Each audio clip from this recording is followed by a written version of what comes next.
Okay. Um, in a survey conducted in various San Francisco Bay hospitals, they found that about 79% of people say they felt more relaxed and calm after gardening. In fact, recent studies have shown that a particular bacteria that lives in soil called Mycobacterium vaccae triggers the release of serotonin in people. When people say, go touch grass, if you're having a bad day, you might want to actually listen. I found that getting into gardening recently, especially with the early stages of doing bonsai training, I have improved my life in many ways, with the three major ones being being able to focus on myself a little better, learning to relax and go with the flow more, and being able to read the needs of others and be what they need me to be at that moment. So first is focusing on myself. For the longest time, I put finding out who I am and who I want to be to the side in order to focus on being as helpful to others as I possibly can be. This mindset being as destructive as it is, I found myself with some severe like self-worth issues and confidence problems. And I came to believe if I was not being helpful, I wasn't worthy of respect or happiness. I only recently started to break out of this mindset back in August. I convinced myself to get like a little bonsai juniper tree, is about this big or so. And sadly, that tree is not with me anymore. It didn't last too long, but it helped me open my eyes into seeing like how I've been treating myself for many years can lead me into withering and dying, like I did to this tree. Neglect is not a good thing for anyone or any living thing. But noticing that in the plant and applying it to myself helped me start to form a crack in the mental barrier, keeping me in this negative feedback loop of just depression. So the next thing it kind of helped me with is it helped me learn to relax.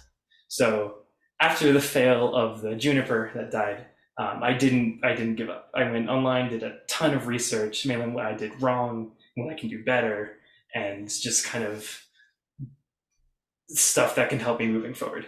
I ordered a ton of new seeds. I got a bunch started outside, which I didn't put out before because I was just too stubborn. I got two different types of pines. I got some spruces. I got a ginkgo tree, some junipers. I got some redwoods in the greenhouse back there. Just a ton of new plants. And one day I came home from work to find out that almost all of them had been ripped out, roots and all. And they were laying on the side next to the pots. I believe it was ravens or crows or something at the time. At the time, I was just devastated. All the effort I put into researching and buying all the seeds just gone to waste in a single afternoon. Now, I struggle a bit with caring too much about smaller details and things that really just don't matter, and find myself giving up when small setbacks happen rather than salvaging what's left to keep going. And I looked at the situation that just happened and felt the desire to give up start to grow. Just abandon the new hobby and do something else in my life. But then I just kind of stepped back and just kind of thought about it more in my brain. Why would I just give up? I've enjoyed this so much so far. Why just turn away? There's billions of seeds, millions of seedlings, and just why would one bad day cause me to give up on this entire thing? So it didn't. I started fresh with newer seeds I had left over. I got some new different ones, and I'm just built up over time to having just tons of stuff just around my house.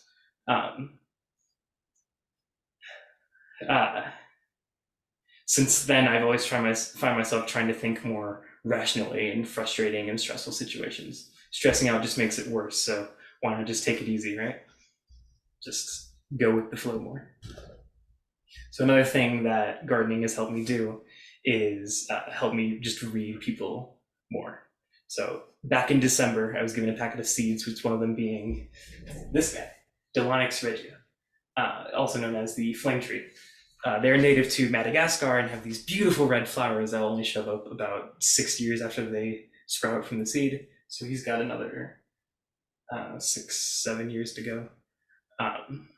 Now, the climate in Madagascar is quite different than here in Southern California, getting significantly more rain and the temperatures being much more stable from like, I think low 70 to like mid 90 from the coldest to hottest. So he's not supposed to be here. And he's very showy when something is wrong. dropping leaves very quickly and just having all sorts of problems, which is why the trunk, for the most part, is leafless up until about here. It just droops down. Um, Seeing how showy and visual this plant is, it kind of made me think, how can I possibly apply this to people?